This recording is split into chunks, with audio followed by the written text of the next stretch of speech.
Hello, and welcome to our very first edition of Conserve Palmdale. I am Ben Lucha with the City of Palmdale's Public Works Department, and I am thrilled to introduce you to this new series where we will discuss how the City of Palmdale uses innovations in economic policy, community involvement, and technologies to preserve our beautiful community. In this episode, we will focus on xeriscaping, an important tool for maintaining a sustainable community, especially in a desert climate. Lupe Franco Butler will bring us more in an interview with fellow Public Works employee Connie Brown.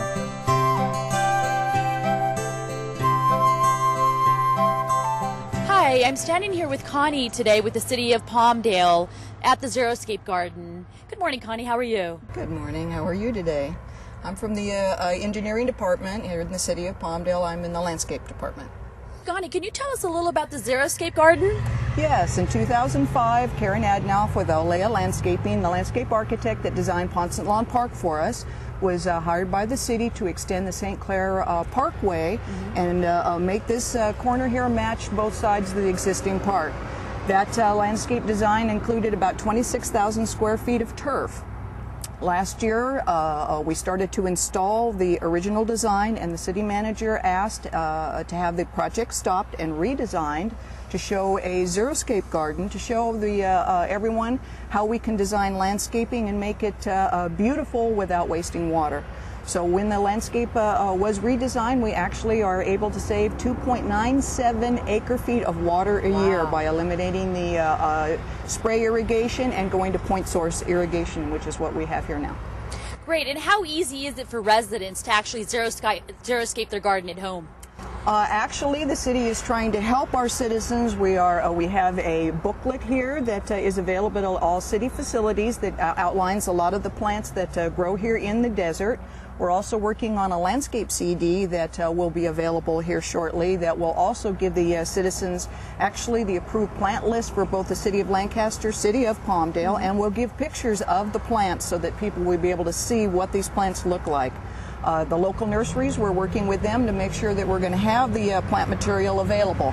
So we're working to try and make it easier for the homeowners to be able to install this type of landscaping. Great. And how affordable is it to install?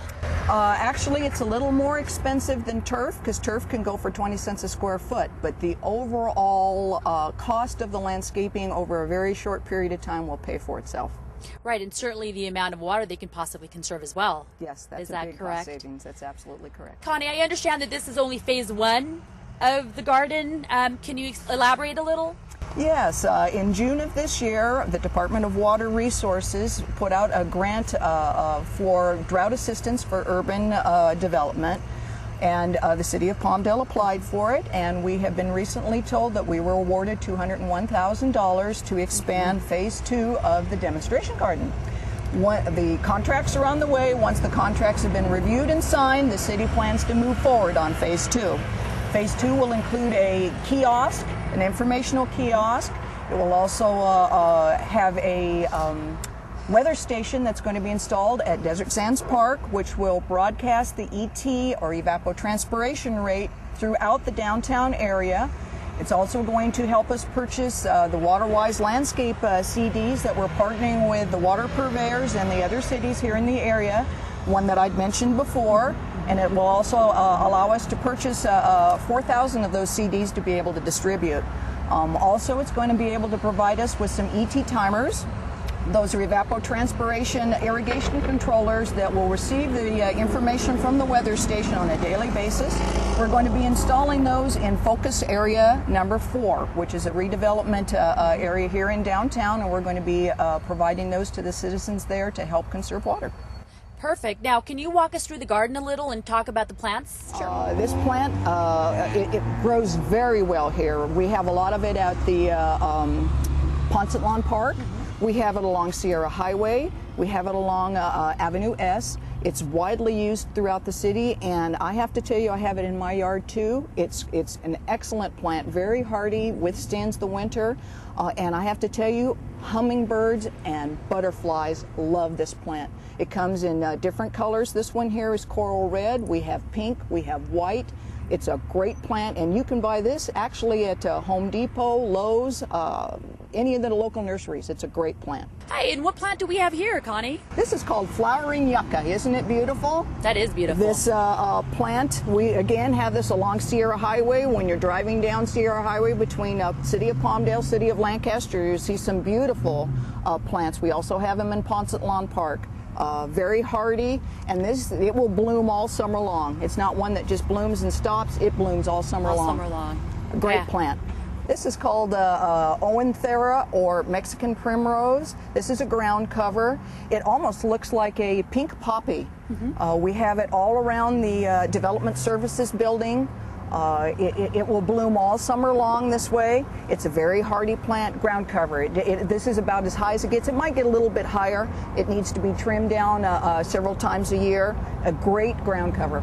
Yeah, that's beautiful. Yes, the demonstration garden, we were trying to show that you can use different kinds of mulches to cover the ground. The city does ask that you leave no bare dirt. We ask that you do between 2 and 3 inches of some type of mulch to keep the weeds down, help keep the moisture in. This is actually recycled rubber.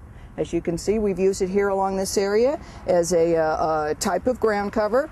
We've also got recycled plastic that we've used instead of redwood to differentiate the different beds. Then here we've got a type of bark mulch that is actually, it's sometimes called gorilla hair because it sort of looks like hair. One of the other mulches that we've used here is just regular pea gravel. Comes in all different colors. We would have liked to have used different colors here, but it wasn't fiscally responsible to go that way. But we just wanted to show you that the plant material looks good. It works real well. The city encourages either bark mulch, gorilla hair, the recycled rubber, or decomposed granite. All of them work well. It allows the rain and any kind of water to soak down through, prevents runoff, and helps prevent weeds and save water. That was very interesting information. As you can see, xeriscaping could be a very effective tool for conserving water while maintaining a beautiful landscape. If you would like more information about xeriscaping, you could call the City of Palmdale's Public Works Department at 661-267-5300, or you could go to our website at www.cityofpalmdale.org. Again, I'm Ben Lucha, and this is Conserve Palmdale. And remember, together we can create a sustainable Palmdale for future generations to enjoy. Thank you for tuning in, and see you on the next episode of Conserve Palmdale.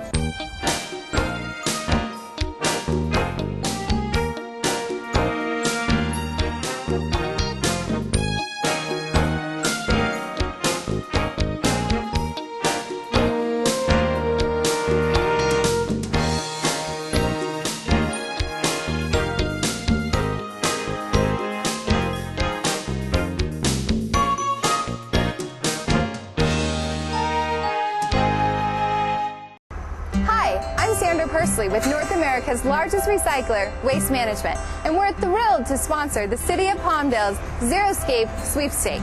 Do you have a yard that doesn't use a lot of water or creates less waste going to the landfill? If so, you could win our exciting new contest. We want to see pictures of your yard, Palmdale, and hear why you deserve to win the City of Palmdale XERISCAPE sweepstake. Winners of the contest will be featured on the City of Palmdale's website and will win 1 month free trash and recycling services courtesy of you-know-who, your friends at Waste Management. So come on, Palmdale, start conserving today. It's easy to be green, and you can help Palmdale become a cleaner, greener place to live.